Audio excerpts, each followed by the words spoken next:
Assalamualaikum warahmatullahi wabarakatuh. Selamat malam. Waalaikumsalam warahmatullahi wabarakatuh. Malam Ibu. Ya, terima kasih. Ini untuk pertemuan kedua dengan saya ya. Iya Ibu. Ya. Oke. Ini ya, saya akan melanjutkan materi tentang farmakokinetik pengaturan dosis ganda. Setelah kemarin kita kan belajar tentang penyesuaian dosis pada penyakit ginjal ya. Sekarang pengaturan dosis ganda.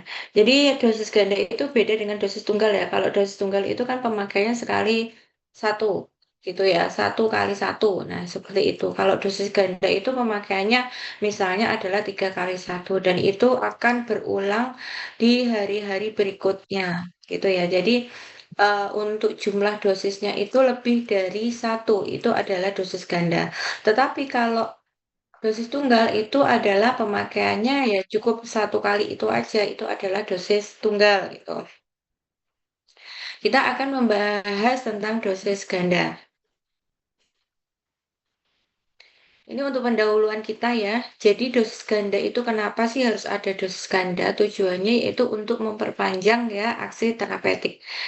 Nah, karena kenapa kok diharapkan diperpanjang aksi terapeutiknya? Jadi kalau misalnya kita bahas tentang antibiotik ya, jadi antibiotik itu bisa dibunuh dengan bakteri bisa dibunuh dengan antibiotik itu juga memerlukan proses. Jadi kalau misalnya dengan dosis tunggal aja tidak bisa antibiotik itu membunuh bakteri, tetapi perlu proses dengan apa namanya dosis pemakaian dosis lebih dari satu, sehingga daya untuk membunuh bakteri itu ada di antibiotik yang mengakibatkan bakteri tersebut akan terbunuh atau mati semuanya. Kan seperti itu. Nah, itu perlu beberapa dosis, tidak cukup untuk satu dosis. Kemudian pada dosis ganda itu CP atau konsentrasi plasma itu dipertahankan dalam batas yang sempit. Jadi batasnya nanti yaitu di atas efektivitasnya dan harus di bawah toksisitasnya. Jadi walaupun dipakai dosisnya itu berulang, obat itu tidak akan mengalami toksisitas dan juga akan dipertahankan tetap mempunyai efektivitas sehingga outcome terapi yang diharapkan itu tercapai, itu ya. Contoh obat yang biasanya dipakai dosis ganda adalah antibiotik. Nah, antibiotik ini ada kadar efektif minimum atau IMC atau di situ ada kadar inhibitor minimum. Jadi antibiotik itu tidak boleh dipakai jika kurang dari inhibitornya. Kalau di bawah inhibitornya atau kurang dari inhibitornya, maka antibiotik tersebut tidak mempunyai daya hambat dari kuman. Nah, seperti itu. Kalau tidak mempunyai daya hambat dari kuman, itu maka antibiotik itu ya percuma aja dipakai. Malah bisa mengakibatkan resistensi terhadap antibiotik tersebut. Gitu. Kemudian contoh lain adalah obat-obat dengan indeks terapi yang sempit ya. Contohnya adalah obat kardiotonik, antikonvulsan, dan obat-obat hormonal. Nah, itu adalah indeks terapi yang sempit. Ini contoh dari kurva ya, dosis ganda. Jadi di sini ada tiga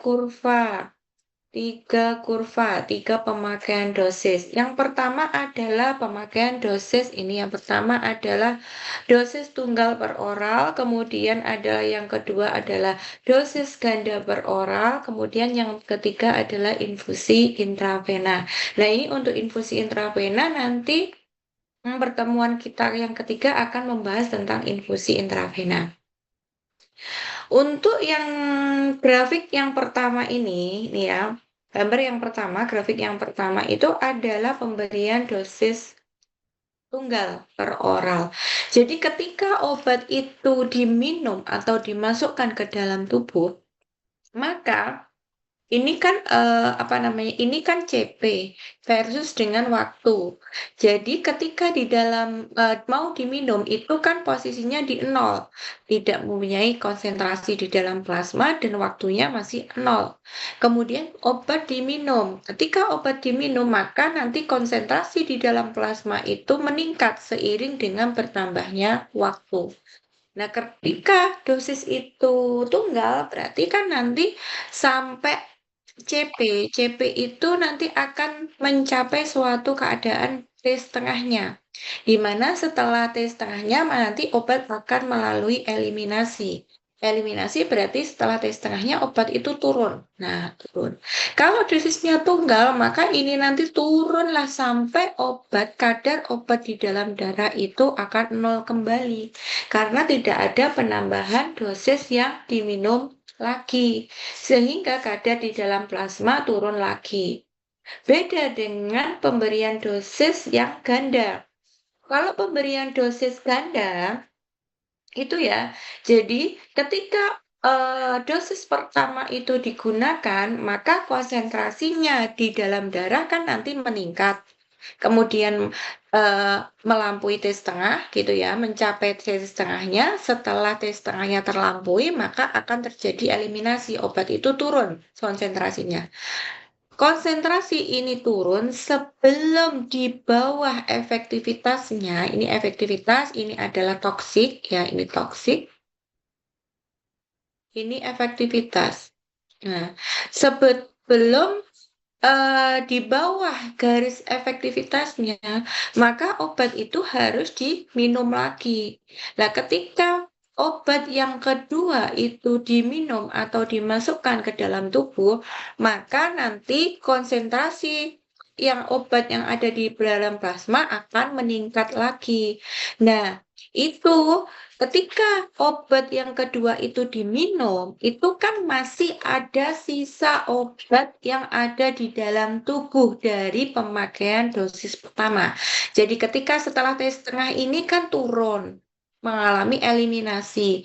Lah mengalami eliminasi ini obat kan di dalam darah tidak posisinya tidak nol, tetapi di situ masih ada sisa obat yang masih efektif gitu kan, yang masih bisa digunakan, masih ada sisa obat. Nah, sisa obat ini kemudian dimasukilah dosis yang baru lagi, dosis sesuai dengan dosis yang pertama tadi, sehingga konsentrasi di dalam plasma itu meningkat lagi. Setelah mencapai T setengah, akan terjadi eliminasi, maka obat akan turun. Akan berulang terus sampai keadaan itu steady state.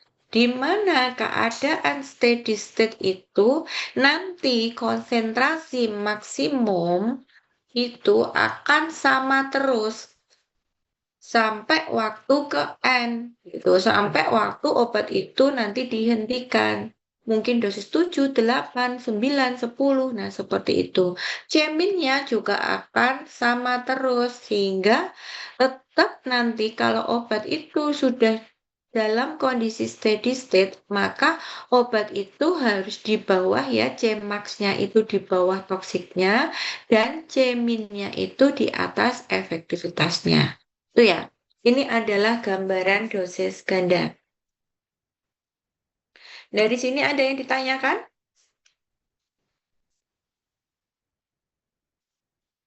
Belum ada. Oke, kalau Oh, belum ada ada. saya lanjutkan lagi ya. Baik, Ibu. Jadi ini ya untuk pengertian dosis ganda, yaitu suatu pengaturan dosis untuk memperpanjang aktivitas terapeutik dengan mempertahankan kadar plasma obat dalam batas yang sempit, yaitu mencapai efektivitas klinik yang maksimal. Jadi diharapkan itu tidak toksik, tapi mencapai efektivitas klinik yang maksimal, sehingga pasien benar-benar di situ nanti akan sembuh setelah memakai pengobatan ini. Nah, itu ya. Jadi tujuannya adalah untuk memperpanjang ya aktivitas terapeutik gitu ya. Jadi tadi ukurannya yaitu kadar plasmanya harus di atas efektivitasnya dan di bawah toksiknya. Tuh.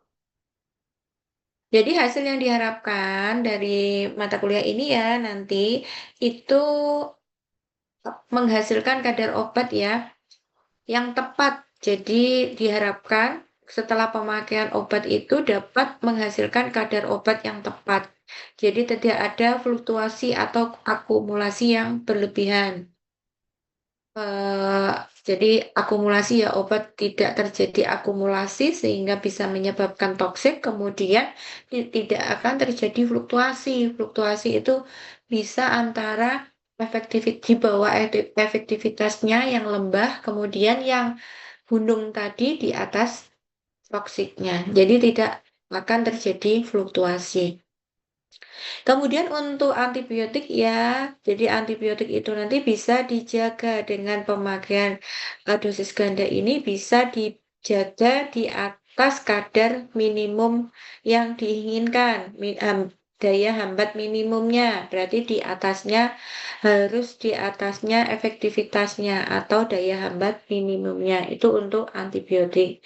Terus kemudian untuk obat-obat yang memiliki indeks terapi yang kecil, maka konsentrasi di dalam plasma itu diupayakan dalam bentuk dalam jendela terapeutik. Jadi diupayakan dalam jendela terapeutik itu yaitu di bawahnya toksik dan di atasnya efektivitasnya, yaitu antara MTC dan MEC itu, gitu ya. Jadi kalau bahas tentang MTC udah tahu ya gambarannya ke kurva tadi gitu ya. Ada gunung, ada lembah, kemudian garis di ada garis dua, satunya di atas, satunya di bawah. Kalau yang di atas adalah toksik, kalau yang di bawah adalah efektivitasnya gitu. Contoh obatnya adalah digoxin, phenytoin, dan theophylline. Jadi untuk parameter yang digunakan di sini adalah dosis ya dan jarak waktu atau interval. Jadi nanti untuk pengaturan dosis ganda ini nanti bisa dengan apa namanya itu dosisnya kemudian atau intervalnya. Jadi obat itu bisa dipakai misalnya adalah dosisnya sama tetapi intervalnya bisa diperpanjang atau dosisnya itu diperkecil dengan intervalnya sama. Itu adalah parameternya.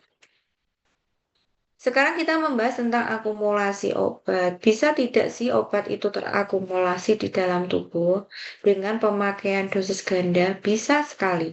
Sangat bisa.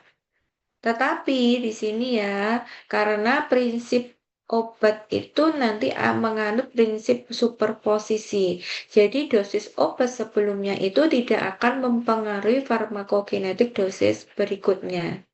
Jadi untuk konsentrasi di dalam plasma pada dosis kedua, dosis ketiga, dosis keempat, atau dosis ke-N itu akan terjadi overlay pada konsentrasi plasma setelah dosis ke-N.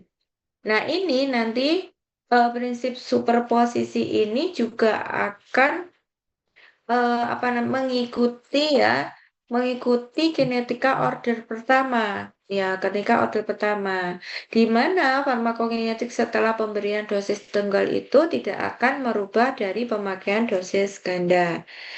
Jadi ini untuk akumulasi obat. Jadi obat itu nanti bisa mengalami akumulasi dan juga bisa diatur sehingga obat itu tidak akan terjadi akumulasi. Kalau terjadi akumulasi, maka nanti akan terjadi penumpukan sehingga mengalami toksisitas di dalam tubuh.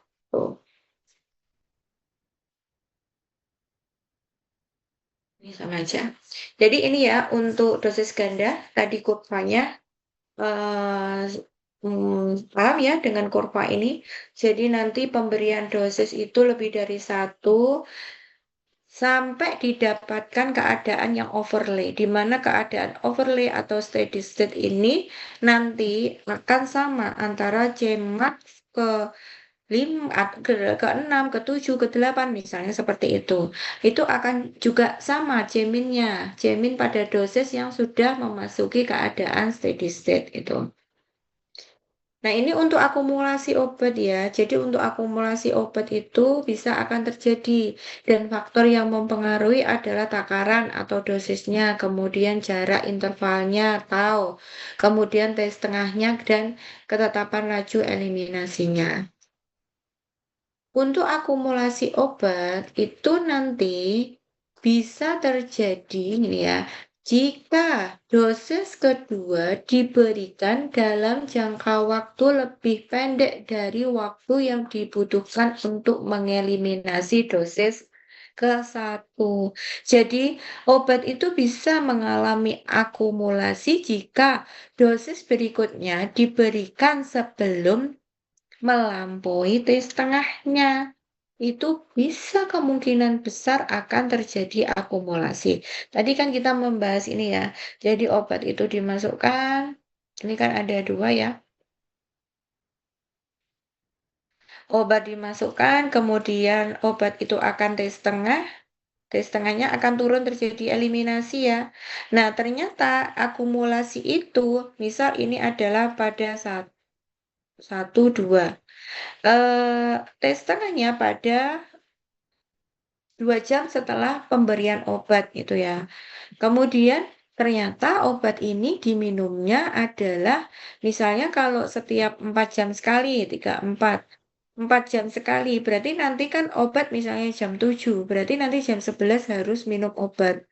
Tetapi di situ jam 7 diminumi, kemudian jam 8 diminumi, padahal tes tengahnya adalah 2 jam setelah minum pertama, berarti jam 9. Berarti belum mengalami tes tengahnya, belum mencapai tes tengahnya, obat sudah diminum lagi. Maka nanti kurva ini akan di sini. Nah, sisanya obat yang belum tereliminasi kan banyak, tes tengahnya aja belum masuk, maka nanti konsentrasinya akan semakin tinggi lah. Kalau ini diteruskan lagi, maka akan terjadi toksisitas. Jadi kurvanya itu berada di atas garis toksik tuh karena pemakaian obatnya sebelum obat itu mengalami eliminasi. Kalau obat sudah mengalami eliminasi, berarti kan obat sudah apa namanya berkurang kan di dalam tubuh gitu. Nah, kalau sudah kondisinya berkurang di dalam tubuh, maka nanti mendekati obat itu jumlahnya sedikit, kemudian diminumin lagi, maka itu yang akan tidak terjadi akumulasi. Jadi kasus 3 itu di sini obat tidak akan terjadi akumulasi jika dosis kedua diberikan dalam jangka waktu yang lebih panjang daripada waktu yang dibutuhkan untuk mengeliminasi dosis ke-1. Gitu ya. Jadi ini ya bedanya. Kalau setelah eliminasi diberikan lagi dosis berikutnya maka tidak akan terjadi akumulasi. Tetapi kalau sebelum mencapai tes tengahnya, belum mencapai eliminasinya gitu ya. Setelah mencapai tes tengah kan obat dieliminasi. Sebelum mencapai titik eliminasinya, obat sudah diberikan lagi. Maka itu akan terjadi akumulasi. Tuh. Jadi ini menurut Sarkel ya. Jadi waktu yang dibutuhkan untuk mencapai 90 besar keadaan tuna itu sekitar 3,3 kali tes tengah. Jadi itu sudah 90% keadaan tuna. Tetapi sedangkan 99% konsentrasi tuna itu nanti 6,6 kali tes tengah atau 6 sampai 7 ya kali setengahnya, maka obat itu nanti kemungkinan besar sudah mencapai keadaan yang steady state gitu. Ini adalah kadar obat dalam plasma ya setelah kondisi tuna. Jadi tahu ya nanti konsentrasi plasmanya, CSS min, CSS max itu ya. Kemudian kalau CSS max itu harus kurang dari toksiknya, CSS min itu harus lebih dari efektivitasnya. Nah, itu. Terus kemudian ada indeks akumulasi. Akumulasi adalah R, maka nanti CSS max dibagi dengan C and max.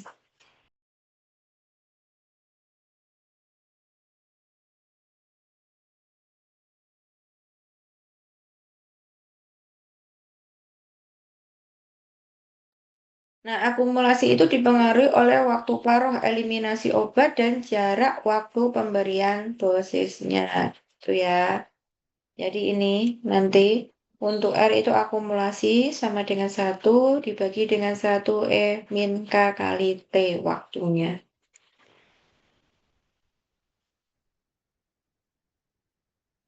Ini untuk injeksi intravena berulang ya, jika kondisinya diberikan secara injeksi tetapi berulang. Jadi nanti itu kalau injeksinya bolus berarti langsung disontek, itu nanti adalah dosis awalnya ya di nolnya. Kemudian jika obat itu mengikuti kompartemen 1 terbuka, obat dieliminasi mengikuti order 1, maka persamaannya nanti D sama dengan D0 kali E pangkat min KE kali T. Kemudian apabila jarak pemberiannya tahu, terus kemudian ditanya jumlah obat yang tertinggal di dalam tubuh, maka D sama dengan D0 dikali E dikali KE kali tau. Itu jaraknya berapa sehingga ada obat yang masih tertinggal di dalam tubuh. Kemudian juga ada fraksi obat yang masih tertinggal di dalam tubuh. Kayak kemarin ada FE ya, fraksi obat yang terekskresi di dalam urin. Sekarang adalah fraksi obat yang masih tertinggal di dalam tubuh. Maka itu dirumuskan F ini sama dengan D dibagi D0. F itu fraksi obat yang tertinggal di dalam tubuh ya. F itu bisa D dibagi D0, jadi D akhir dibagi D0. Kalau itu di akhir tidak diketahui, sedangkan yang diketahui intervalnya, maka boleh pakai rumus yang ini, belakang ini. E pangkat min KE kali tau. Gitu ya. Jadi untuk fraksi nanti tergantung pada kecepatan eliminasinya, itu tetapan laju eliminasinya, kemudian sama tahunnya, itu ya, tahu atau intervalnya. Jadi itu yang menentukan dari fraksi obat yang tertinggal di dalam tubuh. Dari tadi kita langsung bahas ke soal aja biar tidak bingung. Seorang pasien diberikan injeksi IV setiap 6 jam sejumlah 1000 mg antibiotik yang diketahui T setengahnya 3 jam dan volume distribusinya 30. Tentukan jumlah maksimum dan minimum obat, gitu ya. Jadi di sini ada 6 jam. Kira-kira 6 jam ini apa?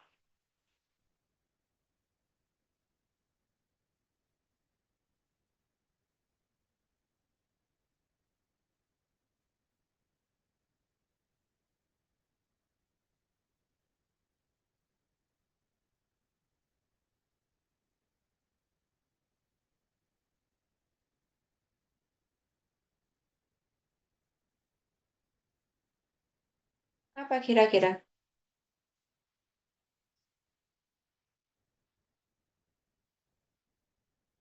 Interval pemberian obat itu.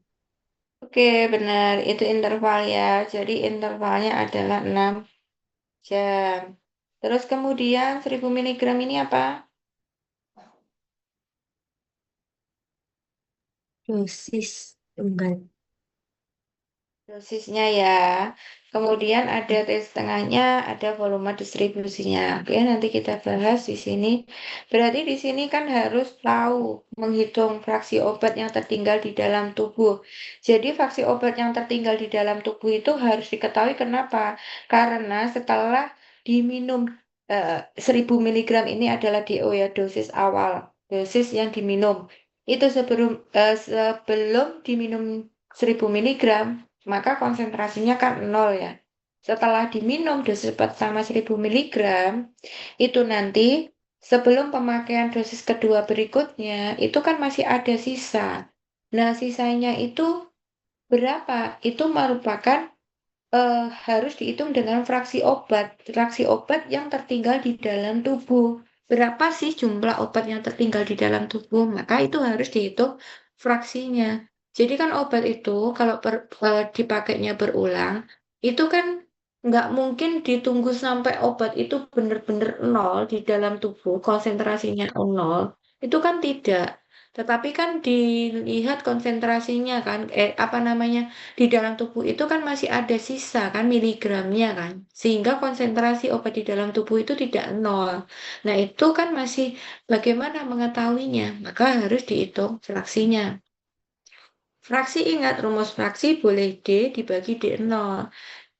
D0-nya tahu 1000 miligram, tetapi D akhir itu setelah sisa obat ditambah dengan 1000 yang dimasukkan kan tadi 1000 miligram kan, tiap tablet itu kan 1000 miligram. Ini apa injeksi ya? Setiap vial itu 1000 miligram. Nah, itu pada dosis kedua berarti kan masih ada dosis yang tersisa. Nah, ini berapa miligram kan nggak tahu yang D-nya. Berarti nggak bisa pakai rumus D per D0. Yang bisa adalah pakai rumus E min K kali tau. Taunya sudah diketahui, taunya berapa? 6 jam. Setengahnya berapa? 3 jam. Nah, dari sini kita tahu ya, K itu rumusnya adalah 0,693 dibagi dengan T setengah. Berarti kan 0,93 dibagi 3 sama dengan 0,231. Maka fraksinya adalah E pangkat min 0,231 dikali dengan tau. Taunya adalah 6. Maka fraksinya adalah 0,25. Atau kalau di persentase, maka menjadi 25%. Jadi fraksi obat yang tertinggal di dalam tubuh itu 25%. Setelah obat dimasukkan, dosis pertama 1000 mg, nanti setelah mencapai T setengah sebelum dosis kedua itu dimasukkan, ternyata di dalam tubuh masih ada 25%. Itu adalah untuk mencari fraksinya. Setelah ketemu fraksinya kan 25% ya tadi. Jadi obat yang diminum DO-nya tadi berapa? 1000 miligram. Nah, infus 1000 miligram. Pada dosis pertama, sebelum obat itu dimasukkan atau diinjeksikan, kan kadarnya 0, dosisnya di dalam darah pun miligramnya juga 0. Tetapi setelah diinjeksikan, maka ada 1000 miligram ini. Kemudian pada dosis kedua ini, ada fraksi yang tertinggal di dalam tubuh. Fraksi yang tertinggal di dalam tubuh tadi berapa F-nya? Udah kita hitung 25%. Maka sebelum pemakaian dosis kedua itu masih ada 25% dari dosis pertama. Berarti kan 25 dibagi 100 dikali 1000. Sama dengan 250 ditambah dengan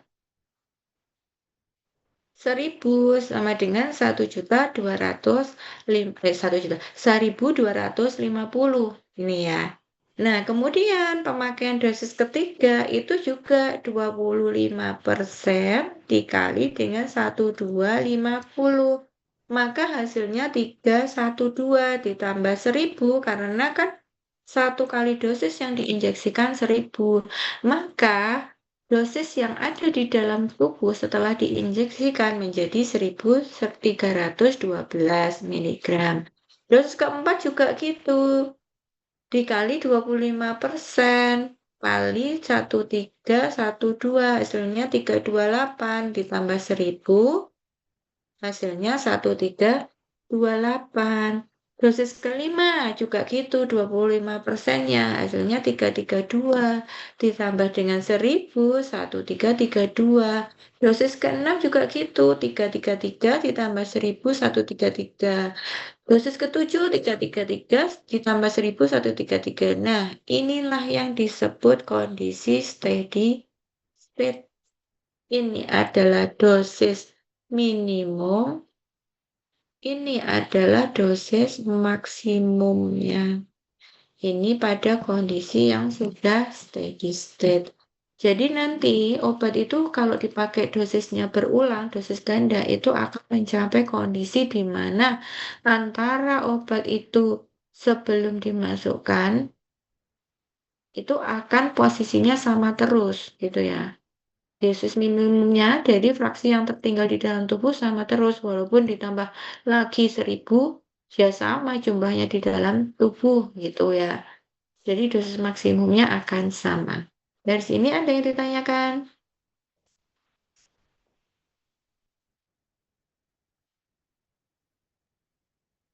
Belum ada, Ibu. Ibu. Oke, belum ada, saya lanjutkan. Tadi kan setelah ketemu dosis minimum, dosis maksimum, gitu ya. Maka tadi yang ditanyakan adalah konsentrasi maksimum dan minimum. Kalau sudah ketemu dosis, ada VD, ya tinggal masukkan aja konsentrasi. Cmax itu sama dengan dosis max dibagi dengan VD. Dosis max-nya berapa, volume distribusinya kan dia di 20. Ini adalah dosis max, ini adalah dosis min-nya. Kalau dibagi dengan 20 volume distribusinya. Maka nanti akan ketemu CSS max dan CSS min, di mana konsentrasi itu dalam keadaan steady state, gitu ya. Ini langsung ke soal tes pertama. Soalnya nanti dikerjakan ya. Dikerjakan ya yang ini ya. Nanti terus kumpulkan ke saya ya. Ada 3 soal nanti. Ini adalah rumusnya ya. Jadi rumus yang dengan tabel tadi boleh. Kalau mau sederhana, saya nggak mau menggunakan tabel, Bu. Pakai mau perhitungan yang ini. Boleh pakai perhitungan yang ini juga boleh. Jadi DSS max sama dengan D0 dibagi 1 min F gitu ya. Kalau mau dihitung, tadi kan dosisnya 1000. Dibagi 1 min fraksinya 0,25. Berarti kan nanti 1000 dibagi dengan 0,75. Hasilnya berapa coba?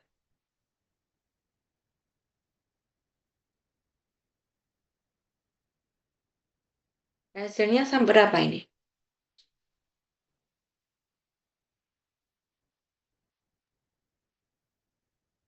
Ada yang sudah ngitung?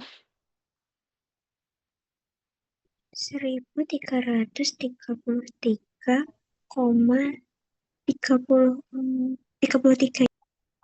Oke. Ini ya, jadi ini nanti sama kan dosis maksimumnya? Ini. Dosis maksimum 1.333. Dan nanti ini kan dosis maksimum sama. Kalau mau pakai ini bisa pakai yang cara tadi, misalnya lupa pakai tabel, pakai ini. Bisa, nanti hasilnya akan sama. Itu ya. Dosis minimum juga sama, nanti dimasukkan ke sini kalau nggak mau pakai tabel. Kalau pakai tabel tadi kan sudah langsung ketahuan ya, dosis minimumnya berapa, dosis maksimumnya berapa. Kemudian ada dosis average. Dosis average nanti rumusnya adalah F kali DO dibagi KE kali tau. Atau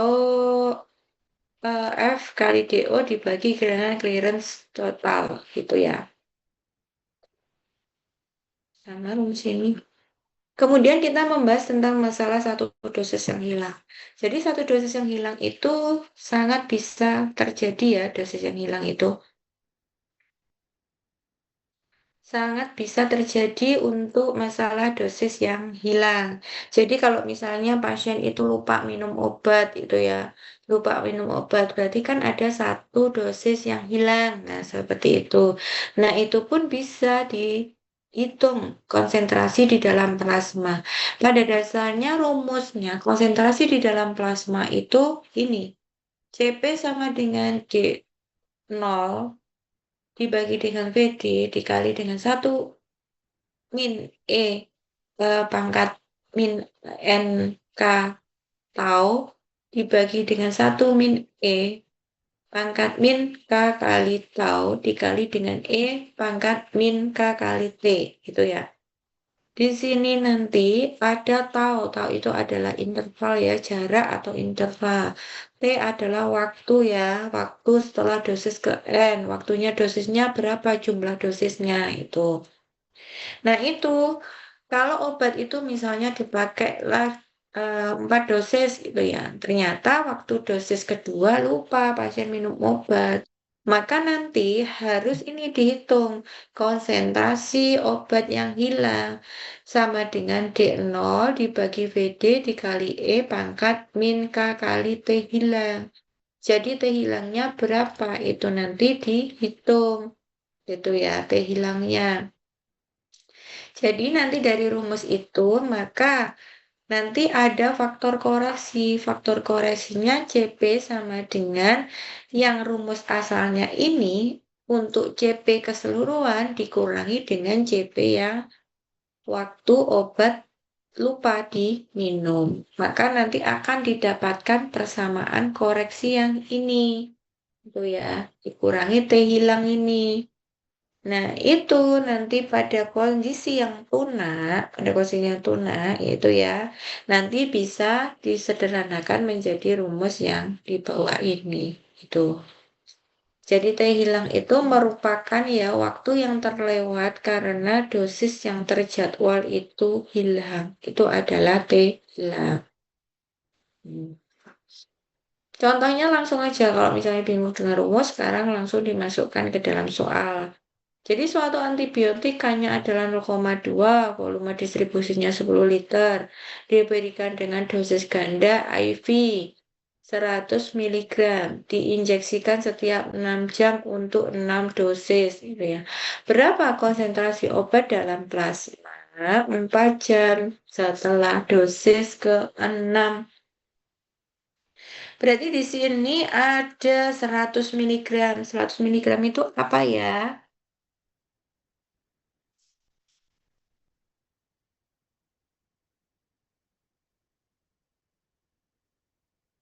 Dosisnya itu. Dosis, betul.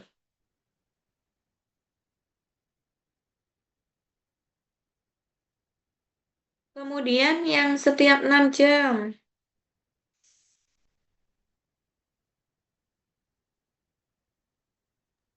Intervalnya. Apa? Interval. Iya, interval. Untuk 6 dosis, 6 dosis ini apa?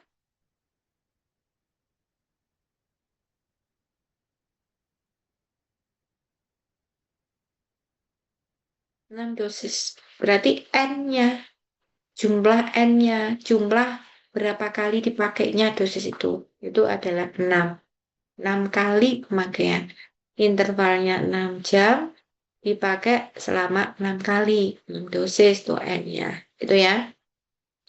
Kemudian berapa konsentrasi obat dalam plasma 4 jam setelah dosis ke-6? Jika yang pertama dosis keempat hilang, gitu ya. Kita langsung ke pembahasan ini. Jadi nanti harus dihitung CP yang sebenarnya dulu ya. CP sampai 6 dosis tadi, 6 kali pendosisan. Itu berapa? Jadi nanti dihitung dengan rumus yang dasarnya tadi kan ya. D0 dibagi dengan VD, D-nya 100 mg dosisnya, VD-nya 10 liter, kemudian dikali dengan 1 min E kali, ini ya, N, N-nya ya, N-nya 6, kemudian K-nya tadi 0,2 ya, dikali dengan tau, intervalnya adalah 6, kemudian dibagi dengan 1 min E kali E pangkat min K kali tau. K-nya 0,2, taunya 6 jam. Dikali dengan E pangkat min K kali T gitu ya. T-nya berapa? T-nya ternyata total semuanya itu 6. 6 jam setelah 4 jam setelah dosis ke-6. 4 jam setelah dosis ke-6. Maka di situ T yang bawah adalah waktu yang ditempuh itu berapa sampai 4 jam setelah dosis ke-6.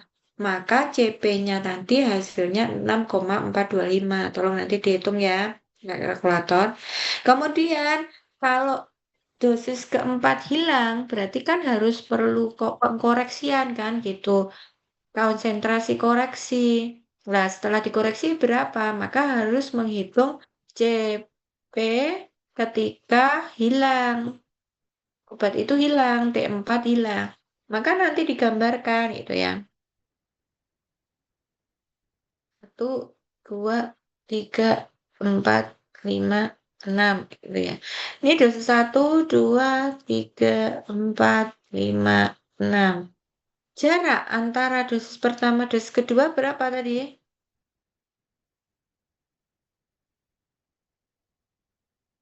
Jaraknya berapa? 6. Intervalnya 6 jam, 6 jam, 6 jam, 6 jam. Ya. Terus kemudian ini tadi ada pernyataan di sini 4 jam setelah dosis ke-6. Berapa konsentrasinya? Jadi yang ditanya konsentrasinya bukan sampai 6 ini 6 kali pendosisan ini, tetapi 4 jam setelah dosis ke-6. Berarti di sini ada lagi, berarti yang ditanya di sini. Ya, di sini ini jaraknya antara dosis ke-6 dengan yang ditanya, konsentrasi yang ditanya di sini adalah 4. Dari sini sudah paham 4-nya dari mana? Dari soal tadi 4 jam setelah dosis ke-6. Gitu ya. Kalau di total waktu semuanya 6 kali 6, 36 ditambah 4 adalah 40 jam. Jika dosis keempat hilang, ternyata dosis keempat hilang, ini hilang, cerewet, ya. Dosis keempat hilang. Kalau dosis keempat hilang, berapa T hilangnya? T hilangnya berarti T yang apa namanya itu tidak terlampaui ketika T yang akan menuju T yang terakhir gitu ya. Berapa waktu yang tidak terlampaui itu adalah T hilangnya. Jadi T hilangnya ketika 4 ini hilang, maka ini ditambah ini ditambah ini. Maka hasilnya 16 jam. Dari sini sudah paham? Paham. Oke, kalau sudah tahu T hilangnya, maka nanti tinggal memasukkan CP absen. CP absen ini adalah hilang, konsentrasi yang hilang. Tinggal di 0 dibagi VD ya, 100 dibagi 10 dikali EK kali T hilang, 0,2 dikali 16. Maka hasilnya CP absennya adalah 0,408. Nah, konsentrasi obat yang dikoreksi untuk dosis yang hilang berapa? Konsentrasi awal tadi, ini ya, yang sebenarnya dikurangi dengan koreksinya ini, 0,408. Maka konsentrasi koreksinya adalah 6,017. Ini pada T hilang 4. Kemudian tadi yang ditanyain adalah dosis ke-6 hilang dan ke-5 hilang. Kalau dosis ke-6 hilang, 6 ya. 6 hilang. 6 hilang. Bagaimana kalau yang 6 hilang? Ini hilang. Berapa T hilangnya?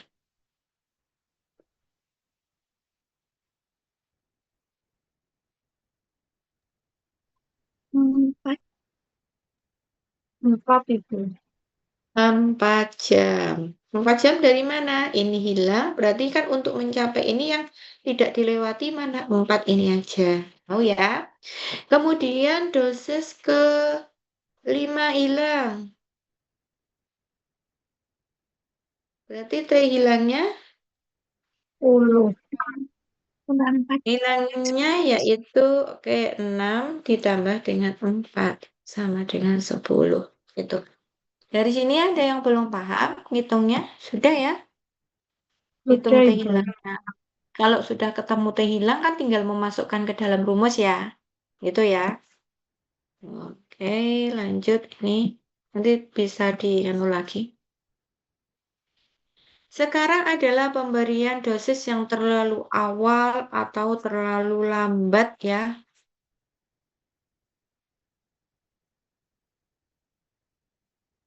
Dosisnya terlalu awal atau dosisnya terlalu lambat gitu ya. Jadi pemberian dosisnya itu enggak tepat. Kalau misalnya dipakai 8 jam, setiap 8 jam, enggak. Kadang dipakainya itu setelah 10 jam, dipakainya itu setelah 7 jam. Nah, seperti itu. Jadi bisa terlalu awal atau terlalu lambat. Nah, itu nanti maka ada persamaan untuk koreksi dosis ya yang hilang.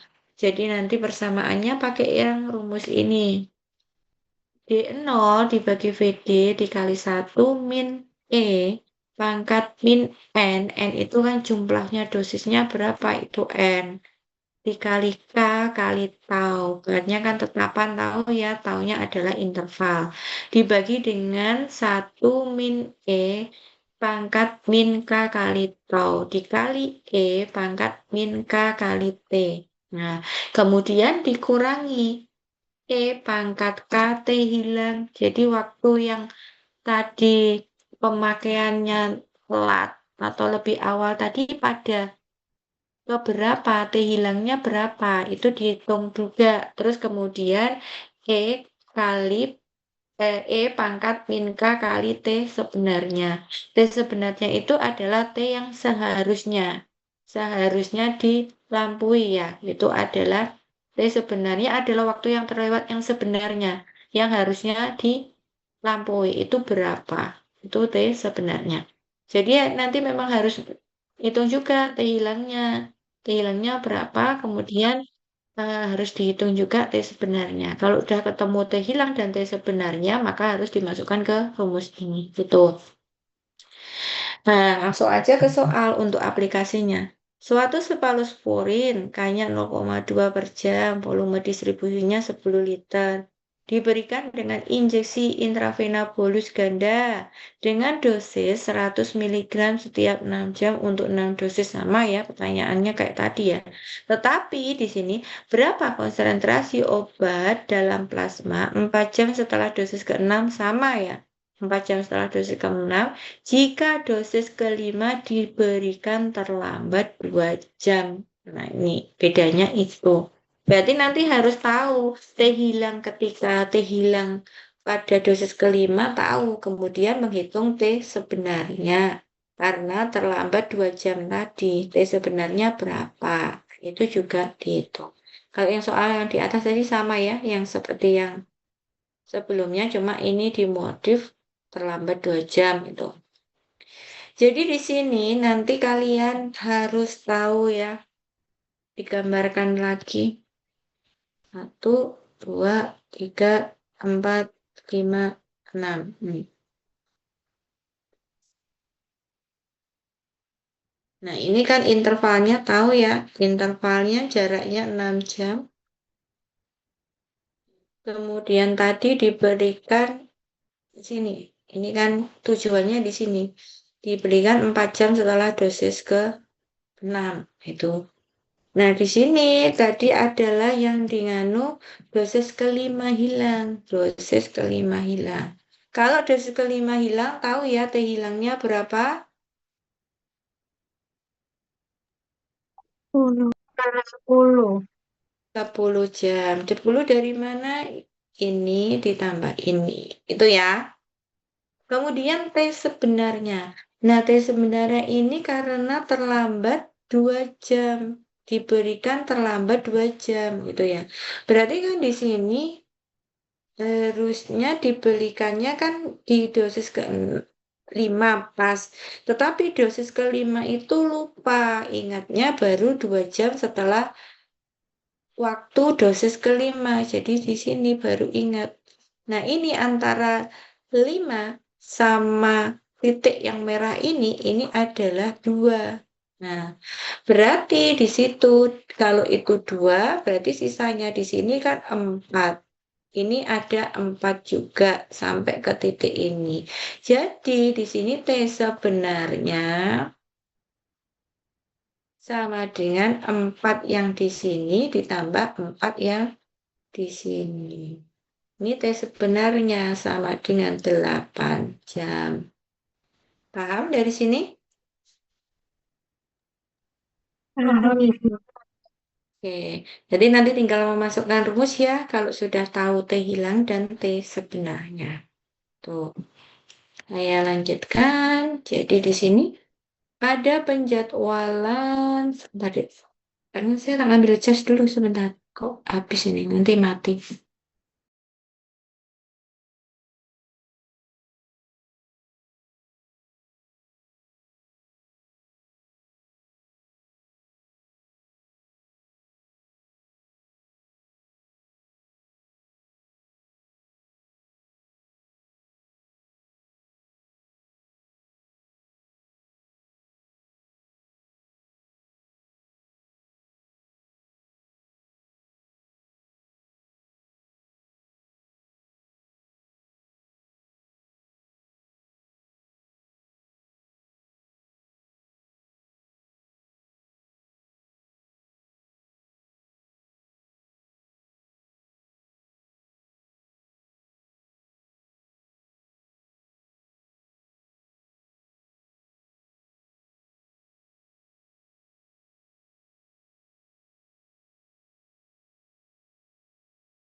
Saya lanjutkan. Jadi pada intinya nanti untuk dosis ganda itu nanti bisa dipakai untuk penjadwalan pengaturan dosis ya. Jadi penjadwalan pengaturan dosis itu bisa diatur walaupun dosisnya ganda sehari 3 kali seperti itu nanti penjadwalan dosisnya itu bisa diatur. Jadi idealnya itu dosis diberikan dengan jarak yang sama ya. Kalau pemakaiannya sehari 3 kali berarti kan 24 jam. Sehari kan 24 jam dibagi 3 berarti kan 8 jam. Setiap 8 jam sekali. Idealnya seperti itu, jaraknya sama. Kalau dipakai sehari 3 kali ya setiap 8 jam gitu. Tetapi ingat, nanti juga kita harus mempertimbangkan kepatuhan pasien. Biar pasien itu patuh, dan kalian tadi sudah belajar farmakokinetik ya, bagaimana itu akan terjadi akumulasi, bagaimana obat itu tidak akan terjadi akumulasi. Kalau obat itu terjadi akumulasi, berarti pemakaian obat itu sebelum mencapai eliminasinya, belum mencapai, setengahnya aja belum mencapai gitu. Itu sudah digunakan. Sudah, obat belum sempat dieliminasi, beberapa dikeluarkan dari tubuh ya, itu sudah digunakan lagi. Itu akan terjadi akumulasi. Tetapi kalau prinsipnya farmakokinetiknya tetap kita pakai, setelah obat itu tereliminasi, nggak tahu mau jumlahnya berapa, jumlahnya dikit pun, tapi obat itu sudah waktunya eliminasi. Nah, itu ketika digunakan, maka obat itu tidak akan terjadi akumulasi. Nah, itu tetap nanti kita harus perhatikan apa namanya kepatuhan pasien gitu ya. Kalau misalnya saklek ya, obat itu diberikan dengan jarak yang sama. Berarti kan jarak yang sama misalnya sehari 3 kali. Dosis pertamanya digunakan jam 7 pagi. Dosis keduanya digunakan jam berapa, Dek?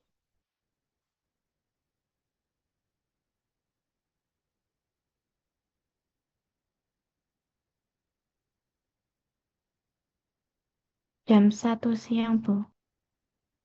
Kok bisa jam 1 siang? Ini kalau Jam ini jam jam tujuh. berapa? Jam 7 pagi. Tadi kan idealnya kalau sehari 3 kali jaraknya berapa? 8 jam. 8 jam. Kalau jam 7 pagi, berarti nanti dosis kedua digunakan jam berapa? Kalau idealnya, kita masih ngomong ideal, bukan saya belum ngomong yang ada di slide ini. Jam 3 sore.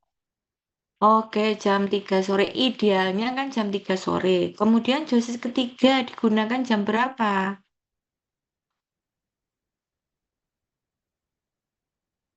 Jam 11. Jam 11 malam ya. Nah, itu kalau sesuai dengan kita manut dengan idealnya ya, jaraknya harus sama. Idealnya pemakaian obat gitu ya. Dibagi 24 jam dibagi berapa kali jumlahnya dalam satu hari itu. Maka nanti dosis ketiga kena jam 11 malam. Nah, 11 malam itu kan rata-rata pasien itu juga sudah tidur ya. Sudah tidur. Walaupun nanti bisa dialarm, kadang-kadang kan dengan alarm pun tidak bangun. Nah, seperti itu. Nah, itu juga akan menurunkan ya kepatuhan terhadap minum obat. Bisa jadi pasien malah lupa minum obat tersebut. Maka dengan pertimbangan dari kepatuhan itu, aturan pendosisan itu bisa dirancang atau disesuaikan dengan gaya hidup. Misalnya kita kan biasanya makan sehari 3 kali ya, Dek. Nah, itu bisa disesuaikan. Makan pagi jam 7, berarti kan obatnya digunakan misalnya setelah makan, itu ya. Setelah makan pagi, setelah makan siang, dan setelah makan malam. Umumnya kan makan pagi itu jam 7, makan siang itu jam 1-an, makan malam itu jam 7 malam. Itu ya. Nah, di sini nanti akan berlaku juga prinsip superposisi. Jam 7 pagi dan sampai jam 13 siang. Berarti kan di sini ada jarak berapa? 7, 8, 9, 10, 11, 12, 13. Ada jarak 6 jam. Nah, 6 jam ini kemungkinan di situ mungkin kalian nanti bisa cek di apa nih? Ya, aplikasi ya di Medscape. Kemarin kan sudah saya suruh download Medscape ya, berhasil atau tidak ya?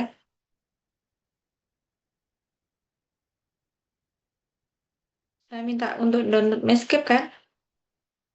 Iya, Ibu. Berhasil nggak? Bisa. Bisa ya, bisa ya. Kemarin soalnya kelas yang satu yang kemarin nggak berhasil download Basecamp. Jadi nanti kalian cek coba amoxicillin, kalian ketik di amoxicillin. Di situ kan ada farmakologi ya.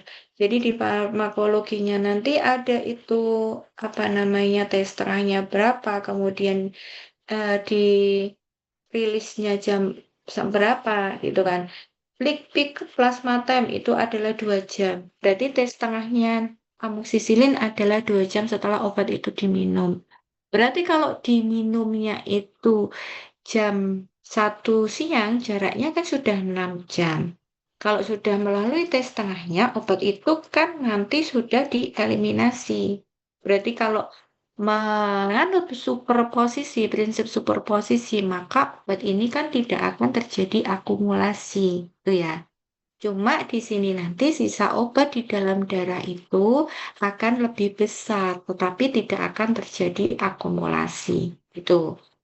Berikut juga jam 13 sampai jam 19, sisa obat yang ada di dalam darah tadi, fraksi obat yang masih tersisa ya di dalam darah atau di dalam plasma tadi juga akan lebih besar lagi gitu ya. Tetapi nanti itu konsentrasinya kan akan meningkat. Nah, jarak antara jam 19 malam jam 7 pagi kan panjang ya 12 jam. Nah, ini nanti akan berkurang di jam itu.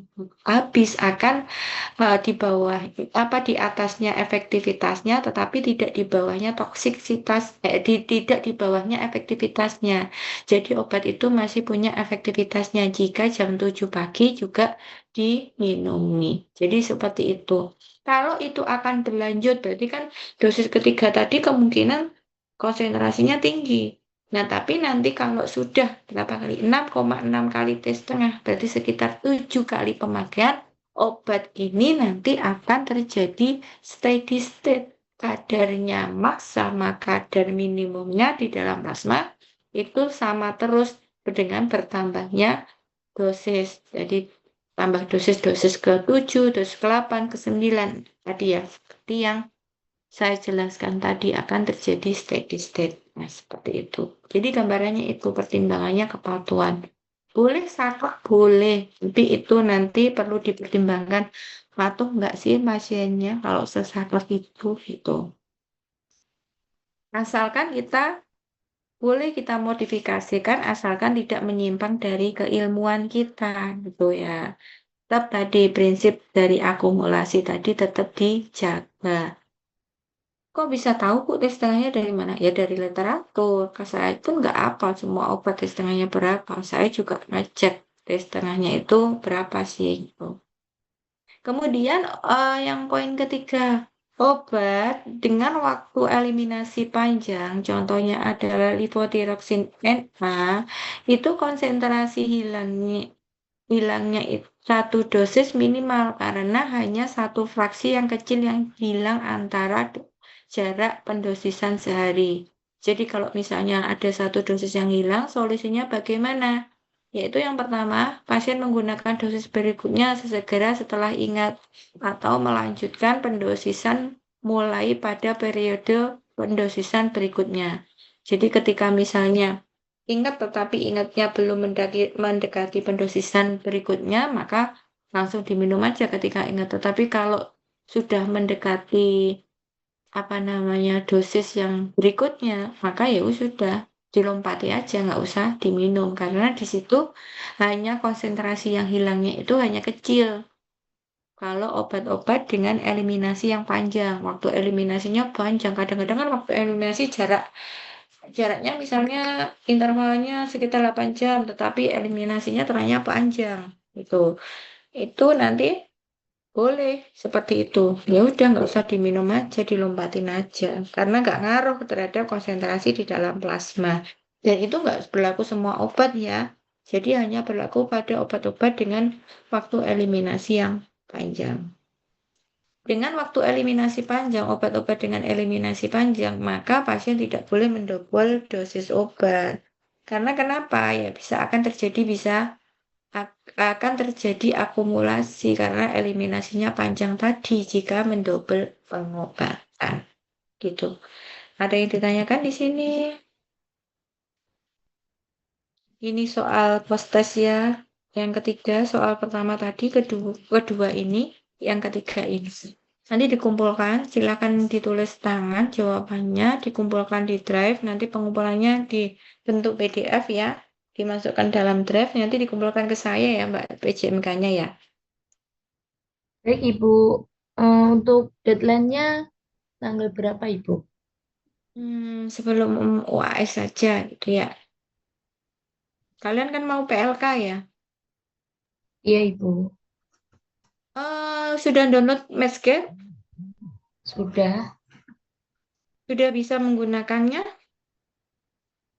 Untuk menghitung kemarin kan GFR ya? GFR ya? Gak bisa, Ibu. Oh, belum bisa. Oke. Mohon maaf Ibu, tadi nama aplikasinya apa? Medscape. Dicari M di Play Store. MED atau bagaimana Ibu? Oke, sebentar.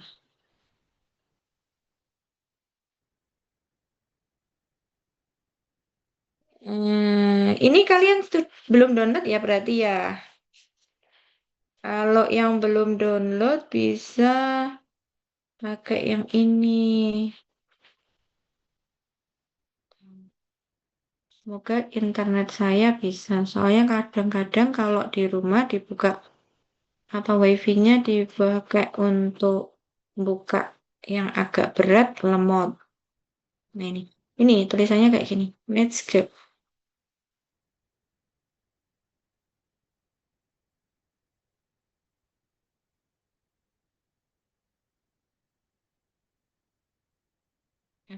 Ya.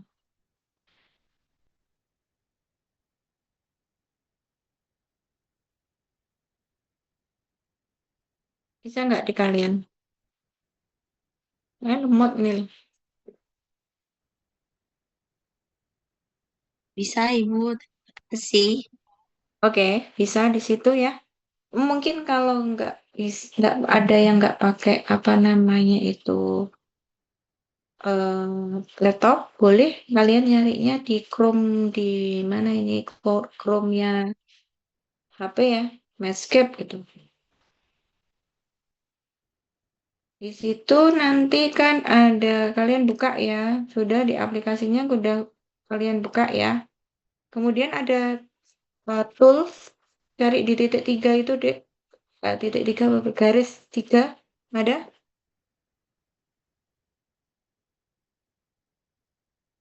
Garis tiga ada? Sudah temu? Sudah Ibu. Oke, di garis tiga tadi kan masuk ke tool and reference. Sudah? Reference dan Sudah. tool. Ah, ah.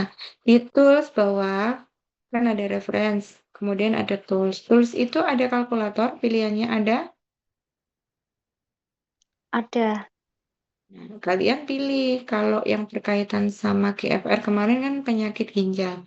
Ginjal itu berarti bagian apa? Nefron kan? Nefrologi. Berarti ilmunya adalah di nefrologi. Ketemu? Ketemu Ibu. Nah, terus kemudian ada EGFR. Tahu? Iya. Ada clearance kreatininnya, Cockcroft and Gold. Dari situ coba dimasukkan. Kemarin apa ya soalnya?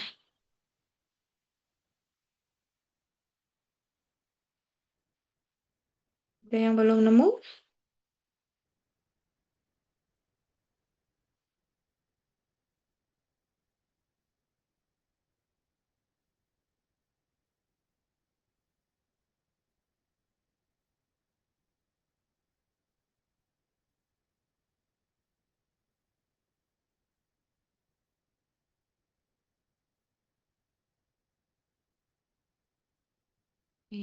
Coba yang di sini aja ini.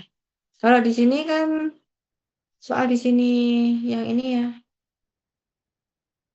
Berarti di sini berapa? Kan kita memasukkan gendernya apa? Laki-laki. Laki-laki. Oke, dimasukkan udah. Umurnya berapa?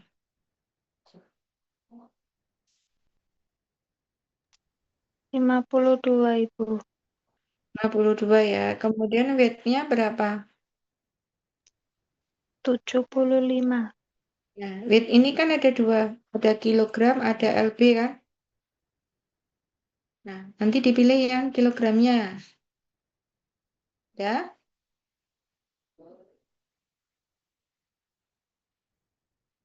Kemudian serum kreatininya berapa?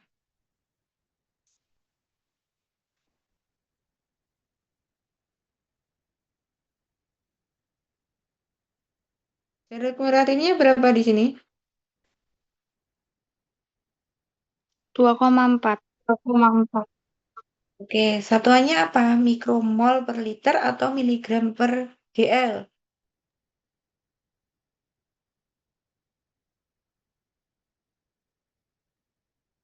Satuannya apa? Pilih yang mana? Mikromol per liter atau miligram per dl? Miligram DL, Ibu. Ya, dipencet yang miligram yang per dl ya, ditekan yang itu. Jangan yang dipilih, jangan yang mikromol per liter karena satuan di sini adalah miligram per dl. Kemudian view result. View resultnya berapa? 38,19 Oke, mili. iya ini. Nah, ini kalau dihitung pakai Cockcroft and Gold dengan rumus Cockcroft and Gold itu ya. 140 dikurangi dikurangi umur ya. 140 dikurangi umur dikali berat badan dibagi 72 dikali serum kreatinnya. Sama kan? Ini loh. Dengan Cockcroft and Gold. Masih ingat tuh ini rumus ini? Iya, Ibu. Sama. Sama ya. Sudah paham dari sini? Tahu nyarinya dari misket? Jadi kalau nanti kalian di klinik atau di rumah sakit, mungkin juga di apotik, ada pasien tanya obat, terus pasien dalam kondisi gangguan ginjal, obat ini aman enggak? Nah, itu kalian bisa ngecek GFR-nya si pasien.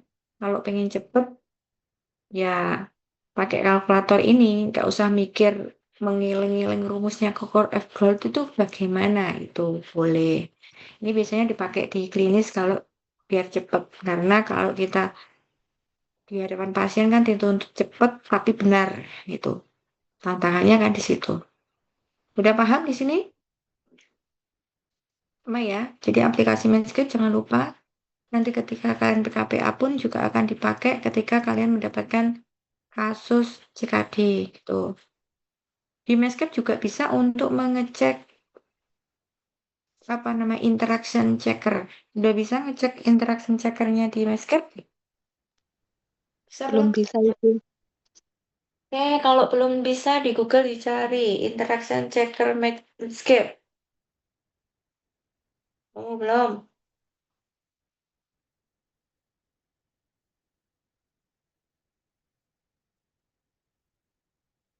Interaction checker Medscape. Kamu belum? Sudah, Bu. Yang drug interaction checker itu ya, Bu? Iya.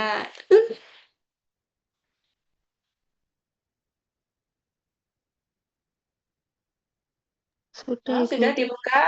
Oke, dibuka sudah ya. Nah, itu kan ada kayak loop gitu loh yang untuk mencari search gambar loop, tahu? Enter multiple medication name. Ketemu?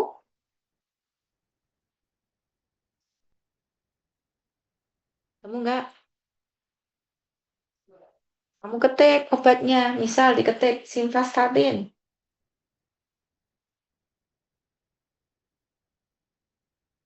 Terus kemudian ditambah gemfibrozil. Temu sudah? Ada nggak interaksinya?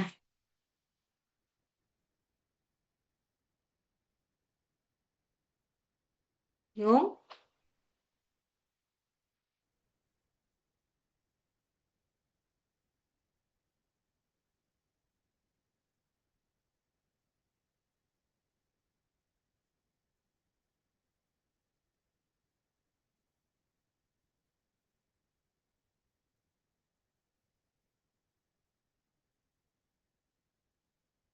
Diam semua. Sudah ketemu apa belum? Hai. Sudah, Bu. Sudah. Ada nggak? Ketemu nggak interaction checkernya? Ketemu tidak antara simvastatin dan gamribrosil? Itu ketemu nggak? Ada tidak interaksinya?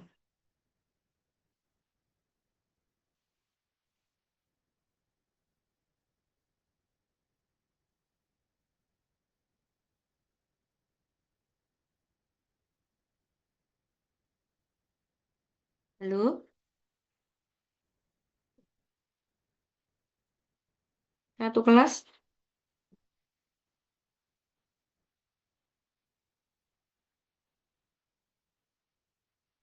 Ketemu? Kan tinggal masukkan toh. Udah ketemu yang itu tadi belum? Gambar loop itu tadi. Gambar kaca pembesar.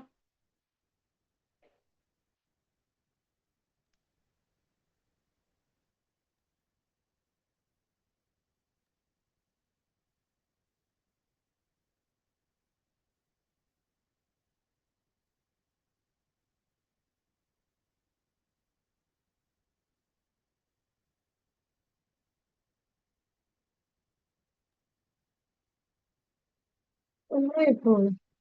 Hmm? Gimana? Ketemu. Berapa? Ada interaksi berapa?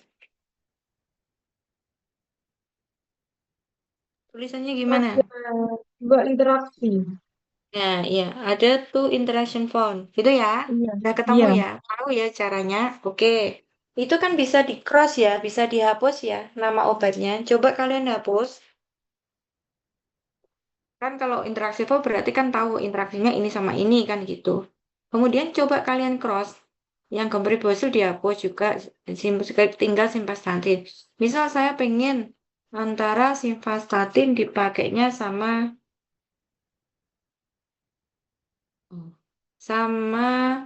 clopidogrel.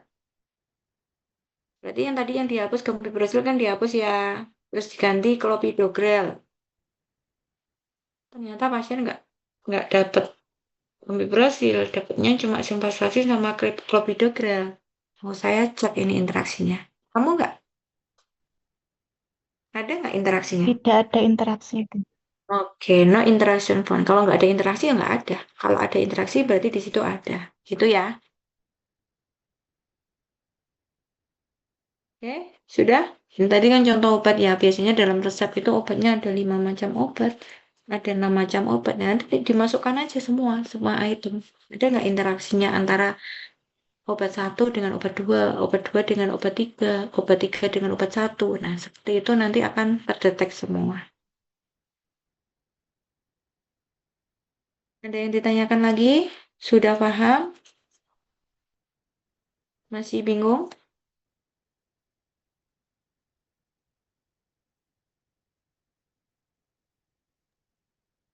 Paham, Ibu.